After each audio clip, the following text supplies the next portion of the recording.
mi novio me dejó por ser inmigrante y ganar más que él. Hola, soy Sofía. Si estás viendo esto, prepárate para una historia que cambió mi vida para siempre.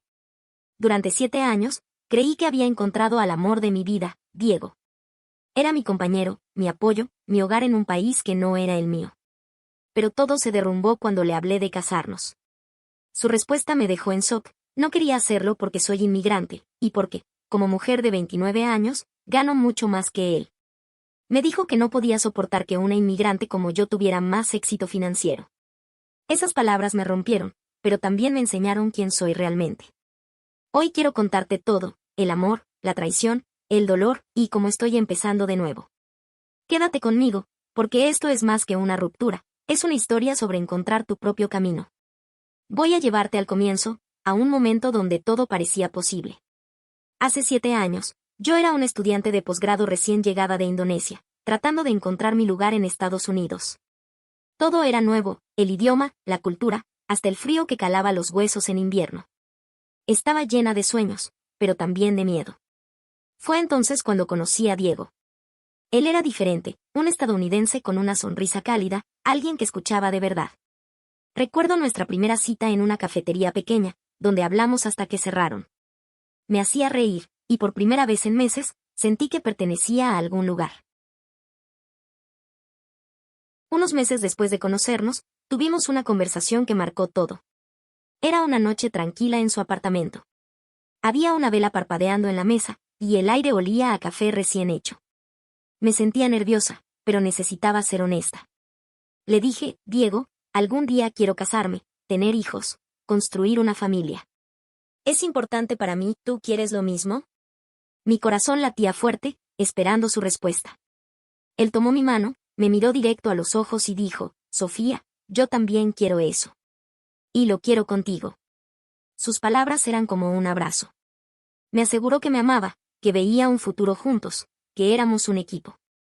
En ese momento, creí que habíamos sellado una promesa, una que nos llevaría a algo grande. Esa noche, mientras caminábamos de regreso a mi dormitorio bajo las estrellas, sentía una calma que no había tenido en mucho tiempo. Pensé, este es el hombre con quien voy a compartir mi vida. No era solo amor, era confianza. Creía que él entendía quién era, una mujer que había dejado todo atrás para perseguir sus sueños, alguien que no se rendía. Y él parecía valorar eso. Me hacía sentir vista, completa. Con el tiempo, nuestra relación se volvió más fuerte. Pasábamos fines de semana explorando la ciudad, cocinando juntos, planeando aventuras. Hablábamos del matrimonio a veces, pero nunca con prisa. Eran charlas suaves, como cuando estás en la cama un domingo por la mañana, envuelto en sábanas, soñando despierto. ¿Cómo sería nuestra boda?, preguntaba yo. Algo pequeño, íntimo, decía él, con nuestra gente favorita y buena música. Esos momentos me hacían imaginar un futuro claro, una casa, risas de niños, él y yo enfrentando la vida juntos. Pero la vida, como siempre, tenía otros planes. Ambos estábamos ocupados con nuestras carreras. Diego era maestro, y su pasión por enseñar era contagiosa. Pasaba horas preparando clases, corrigiendo exámenes, buscando formas de inspirar a sus estudiantes. Yo lo admiraba tanto. Verlo hablar de un chico que por fin entendió una lección o de una clase que salió perfecta me llenaba de orgullo. Su trabajo era su mundo, y aunque no ganaba mucho, eso nunca importó. Él estaba cambiando vidas. Yo, por otro lado, estaba en una carrera completamente distinta. Trabajaba en tecnología, un campo que me exigía todo, noches largas, plazos imposibles, aprendizaje constante. Pero cada esfuerzo valía la pena. Subí de puesto varias veces, liderando proyectos más grandes, ganando experiencia que nunca soñé tener en Indonesia. Mi salario creció con el tiempo, y eventualmente llegué a un punto donde ganaba mucho más que Diego. Pero nunca lo vi como un problema. Para mí, éramos un equipo, y el dinero era solo una herramienta para construir nuestra vida juntos. Vivíamos juntos desde hacía 6 años, en un apartamento que decoramos con fotos y recuerdos. Teníamos una cuenta conjunta para cosas como el alquiler y las facturas, donde cada uno ponía un porcentaje de su sueldo. El resto lo manejábamos por separado. Yo siempre fui frugal, ahorrando e invirtiendo, planeando un futuro estable. A veces bromeábamos sobre comprar una casa algún día, y yo imaginaba un jardín donde podríamos tomar café al amanecer. Todo parecía encajar, aunque el matrimonio seguía siendo algo que haríamos después. Todo cambió cuando mi empresa soltó una bomba. Mi departamento podría ser subcontratado. Para alguien con una visa H-1B como yo, eso no era solo una mala noticia laboral, era una amenaza a toda mi vida. En Estados Unidos, mi derecho a quedarme depende de mi trabajo. Si lo pierdo, tengo que irme, simple y duro. Había pasado años luchando para estar aquí, desde mis días de estudiante hasta ahora, y la idea de perderlo todo me quitaba el aire. Pasaba noches despierta, revisando mi currículum, enviando aplicaciones, calculando cuánto tiempo tenía. La presión era como una nube negra sobre mí. Fue entonces cuando, por primera vez, pensé en el matrimonio de una forma nueva. No solo como un sueño romántico, sino como una solución práctica. Si Diego y yo nos casábamos, mi estatus estaría asegurado, y podríamos seguir construyendo juntos. No era mi plan ideal, yo quería casarme por amor, no por papeles. Pero la idea de perder mi hogar, mi carrera, todo lo que había logrado, me empujó a considerarlo. Decidí hablar con Diego en nuestro 7º aniversario. Había reservado una mesa en nuestro restaurante favorito, un lugar con paredes de ladrillo y velas que hacían que todo se sintiera cálido. Esa noche, me puse un vestido que él siempre decía que le gustaba, y mientras caminábamos al restaurante, tomados de la mano, sentía una mezcla de nervios y esperanza. La cena empezó perfecta, reíamos, brindábamos, recordábamos los momentos que nos habían unido. Entonces, tomé aire y dije, Diego, ¿crees que es hora de dar el siguiente paso? Casarnos podría ayudarme con mi visa, pero más que eso, es lo que siempre hemos querido, ¿no? Mi voz temblaba un poco, pero sonreí, esperando que él lo viera como una oportunidad para unirnos más. Pero su reacción fue como un balde de agua fría. Dejó de comer, su rostro se puso pálido, y desvió la mirada como si quisiera escapar. Hubo un silencio que se sintió eterno. Finalmente, murmuró, Sofía, no puedo casarme contigo ahora. No hasta que tengas una green card. No quiero ser una mula de visa. Esas palabras me golpearon como un puñetazo. ¿Mula de visa? Después de 7 años juntos, ¿eso era lo que pensaba de mí? Intenté mantener la calma, pero mi mente daba vueltas. Le pregunté por qué, cómo podía dudar de mi amor. Dijo que necesitaba saber que lo quería por él, no por un estatus legal. Cada palabra era una puñalada, como si todo nuestro tiempo juntos no hubiera significado nada. Traté de razonar. Diego, hemos hablado de casarnos desde el principio. Esto no es solo por la visa, es por nosotros. Pero él estaba cerrado, atrapado en su propia cabeza. Le propuse otra opción, desesperada, si mi visa no funciona, ¿vendrías conmigo a Indonesia? Su respuesta fue un no seco, sin dudar. Dijo que no podía dejar su vida aquí, que no era lo que quería. Fue como si me arrancaran el suelo. ¿Nuestros sueños, nuestras promesas, dónde estaban? No pude más. Mis ojos se llenaron de lágrimas, mi voz se quebró. Murmuré algo sobre necesitar aire y salí del restaurante, dejando atrás una mesa llena de platos a medio comer y un corazón roto. Esa noche, caminando sola bajo la lluvia, sentí que mi mundo se desmoronaba. Diego había sido mi roca, mi hogar. Cuando llegué a Estados Unidos, todo era extraño, pero él me hizo sentir que pertenecía. Me apoyó cuando no tenía nada, cuando era solo un estudiante luchando por sobrevivir. Y ahora, escuchar que dudaba de mí, que veía mi amor como una transacción, era demasiado. Me preguntaba, ¿cómo llegamos aquí? ¿En qué momento el hombre que amaba se convirtió en alguien que no confiaba en mí? Me sentía traicionada, pero también perdida, como si hubiera estado viviendo una mentira. Los días siguientes fueron un borrón. No podía comer, apenas dormía. Miraba fotos nuestras y lloraba, tratando de entender. Recordaba los momentos en que Diego me hacía sentir invencible, cuando me ayudó a practicar para mi primera entrevista de trabajo, cuando celebramos mi primer ascenso con una cena casera. Él era mi compañero, mi mejor amigo. Pero ahora, sus palabras resonaban, mula de visa. ¿Cómo podía pensar eso? Yo no estaba con él por conveniencia.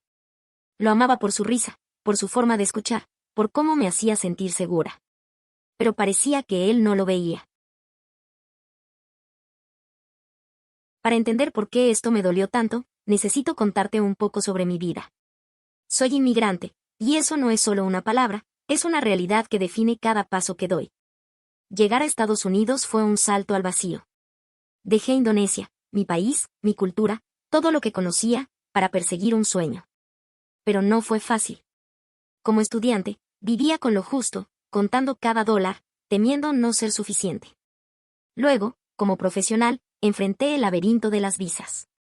Estuve en un programa STEM OPT por 3 años después de graduarme, y luego luché por una visa H1B. ¿Sabes lo que es esperar una lotería cada año, sabiendo que uno puede destruir todo lo que construiste? Apliqué una y otra vez, con el corazón en la garganta, hasta que finalmente, en mi última oportunidad, lo conseguí. Esa visa fue mi boleto para quedarme, pero también una cadena. Cada día, sabía que mi vida aquí dependía de mi trabajo. Perderlo significaba perder mi hogar, mi carrera, mi identidad en este país. Había pasado 7 años haciendo de Estados Unidos mi lugar, amigos, rutinas, recuerdos. Pero la amenaza de la subcontratación en mi empresa reavivó ese miedo. No era solo un trabajo en juego, era mi vida entera. Por eso, cuando pensé en el matrimonio, no era solo por amor. Era una forma de protegerme, de asegurarme de que no perdería todo. Pero nunca, ni por un segundo, vi a Diego como un medio para un fin. Lo amaba, y casarme con él era algo que quería desde el principio. Después de esa noche en el restaurante, necesitaba tiempo. Me encerré en mí misma, procesando el dolor.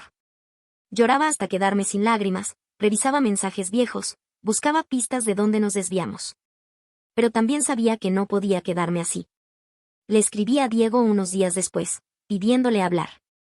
Aceptó, y quedamos en una cafetería que solíamos amar, un lugar con paredes llenas de arte y el aroma de café recién molido. Pero esta vez, no había risas. Nos sentamos frente a frente, y vi en sus ojos la misma tensión que sentía yo. Era como mirarnos en un espejo roto. Empecé preguntándole por qué. ¿Por qué dudaba de mí? ¿Por qué, después de todo, pensaba que lo usaría? Y entonces, lo confesó todo. Dijo que llevaba años sintiéndose menos por ganar menos que yo. Yo gano cerca de $300,000 al año, liderando un equipo en una empresa tecnológica. Él gana 60,000 como maestro. Nunca me importó esa diferencia. Para mí, su valor estaba en quién era, no en su cheque. Pero para él, era una sombra constante. Sus amigos no ayudaban. Bromeaban, llamándome sugar mami porque pagaba más cosas, cenas, viajes, incluso parte del alquiler. Esas bromas se le metieron en la cabeza, haciéndolo sentir que no era suficiente hombre, que no estaba a mi altura. Me dolió escucharlo. Mientras yo creía que éramos felices, él estaba luchando en silencio, dejando que esas inseguridades crecieran. Nunca me lo dijo, nunca me dio la chance de apoyarlo. Le recordé cómo él me ayudó cuando no tenía nada. Durante mis años de posgrado, cuando apenas podía pagar la renta, él compraba comida, me dejaba quedarme en su casa, me prestaba su auto para entrevistas. Esos gestos no tenían precio. Cuando empecé a ganar más, asumí más gastos para devolverle todo eso, para mostrarle que éramos un equipo. Pero él lo veía diferente. Dijo que mi éxito lo hacía sentir pequeño, que siempre quiso ser el proveedor, el que cuidara de mí. Y mi salario, mi independencia, rompían esa imagen. Intenté salvarlo. Le dije, Diego, ¿podemos trabajar en esto y si vamos a terapia? Podemos entendernos mejor. Pero él negó con la cabeza, firme. Dijo que no estaba siendo irracional, que necesitaba sentirse el hombre de la relación. Y luego, soltó algo que me dejó sin aire. No puedo seguir así a menos que dejes tu trabajo y encuentres uno que pague menos. Me quedé helada. ¿Renunciar a mi carrera? ¿A todo por lo que luché? Eso no era amor, era pedirme que me achicara para que él se sintiera grande. Supe entonces que no había vuelta atrás. Terminamos esa tarde. Fue como arrancarme una parte de mí misma. Lloramos los dos, pero el silencio entre nosotros decía más que cualquier palabra. Me levanté, le di un último abrazo, y salí de la cafetería con el corazón hecho pedazos. Diego ya no era el hombre que conocí. O tal vez siempre tuvo esas inseguridades, y yo no las vi. Los días siguientes fueron un torbellino. Me mudé a un Airbnb porque no podía quedarme en nuestro apartamento. Cada esquina tenía un recuerdo, la mesa donde planeábamos viajes, el sofá donde veíamos películas. Necesitaba espacio para respirar. La familia de Diego me escribió, incrédula. Ellos me querían, esperaban que nos casáramos pronto. Sus mensajes eran dulces, pero también un recordatorio de lo que perdí. No solo a Diego, sino a una familia que me había acogido. Mi vida en Indonesia no es una opción. Crecí en una familia estricta, religiosa, que nunca entendió mis sueños. Cuando me mudé a Estados Unidos, corté contacto para protegerme. Aquí, construí una vida desde cero, amigos, una carrera, un sentido de quién soy. Perder eso por una visa habría sido devastador. Por eso, cuando Diego dudó de mí, no fue solo personal, fue como si negara todo lo que había logrado. Pero en medio del dolor, llegó una oportunidad. Mi empresa me ofreció un nuevo puesto, uno que me emociona de verdad. El detalle, está en Francia, y el salario es un poco menor. Al principio, dudé. Cambiar de país otra vez, dejar todo atrás, sonaba abrumador. Pero luego pensé, ¿por qué no? Siempre quise vivir en Europa, caminar por calles llenas de historia, aprender un idioma nuevo. Acepté la oferta. En unas 8 a 12 semanas, estaré mudándome a Francia. Es un salto al vacío, pero también una promesa de aventura. Mirando atrás, esta ruptura me rompió, pero también me reconstruyó. Diego y yo teníamos un amor que creí eterno, pero sin confianza, no era suficiente. Aprendí que no puedo sacrificar quién soy para calmar las inseguridades de alguien más. Mi carrera, mi independencia, mi historia como inmigrante, todo eso es parte de mí y no lo cambiaré por nadie. Francia es mi nuevo comienzo. No sé qué me espera, pero estoy lista para descubrirlo. Quiero caminar por París, tomar café en un café pequeño, escribir mi propia historia. Esta experiencia me enseñó que el dolor puede ser un maestro, uno que te empuja a encontrar tu fuerza. Gracias por escuchar hasta aquí. Si mi historia te tocó, déjame un comentario. Quiero saber qué piensas, qué te hizo sentir. Y si alguna vez pasas por algo así, recuerda, mereces a alguien que te ame por todo lo que eres, sin dudar.